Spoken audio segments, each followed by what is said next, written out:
Hello everyone, welcome back to Podcast with Neeraj. Today, I have a very special guest with me, Mr. William Carter, a retired English literature teacher from England. While visiting a community reading event in London, I met him by chance.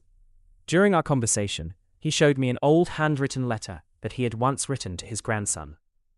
At first, it looked like an ordinary family letter, but after reading it carefully, I realized it was full of practical English expressions, life advice, and communication skills. The language was simple, clear, and natural. It felt like a conversation instead of a textbook lesson. Mr. Carter, thank you for joining us today. I'm curious to know what inspired you to write that letter and why it became so meaningful for your family. Thank you, Neeraj. It's wonderful to be here. I wrote that letter nearly 15 years ago when my grandson moved to another city for university. I knew he would face new people, interviews, and difficult situations. Instead of giving him complicated advice, I wrote simple reminders like, listen before you answer, speak clearly, not quickly, and kind words are remembered longer than clever words. I also included everyday English phrases he could use when meeting new people or asking for help. Later, he told me that he carried the letter in his backpack for years. Whenever he felt nervous, he would read a few lines. That letter became his confidence rather than just a piece of paper. That's truly inspiring. Many English learners believe fluency comes only from memorizing thousands of difficult words. But your story shows that confidence comes from using simple English correctly.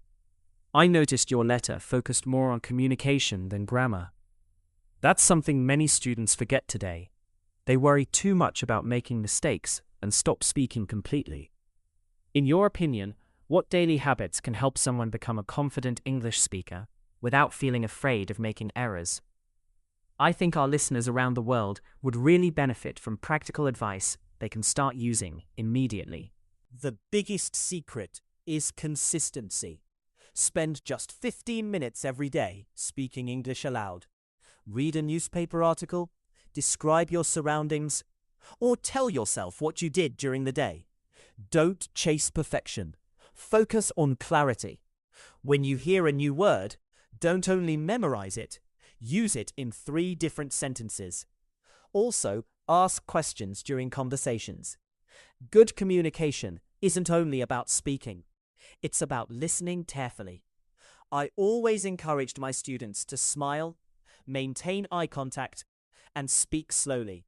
Those simple habits make conversations more comfortable and natural. Confidence grows from practice. I completely agree. Many viewers ask me how they can sound more natural when speaking English. Your advice is practical because anyone can follow it, whether they're in school, college, or preparing for interviews. I especially like your idea of turning new vocabulary into real sentences instead of simply memorizing lists. That makes learning enjoyable and useful.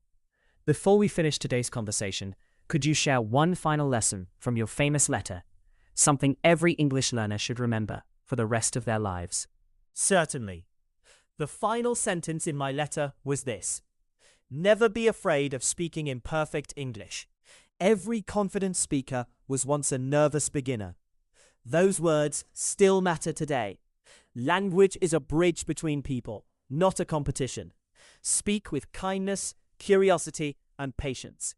Every conversation teaches something new. If you keep learning a little every day, 1 year from now, you'll be amazed by your progress. Thank you, Neeraj, for inviting me. And to everyone listening, remember that your voice deserves to be heard. Keep practicing, keep learning, and never stop believing in yourself. Neeraj, thank you, Mr. Carter. And thank you, everyone, for listening to Podcast with Neeraj. We'll see you in the next episode with another original conversation and a brand new guest.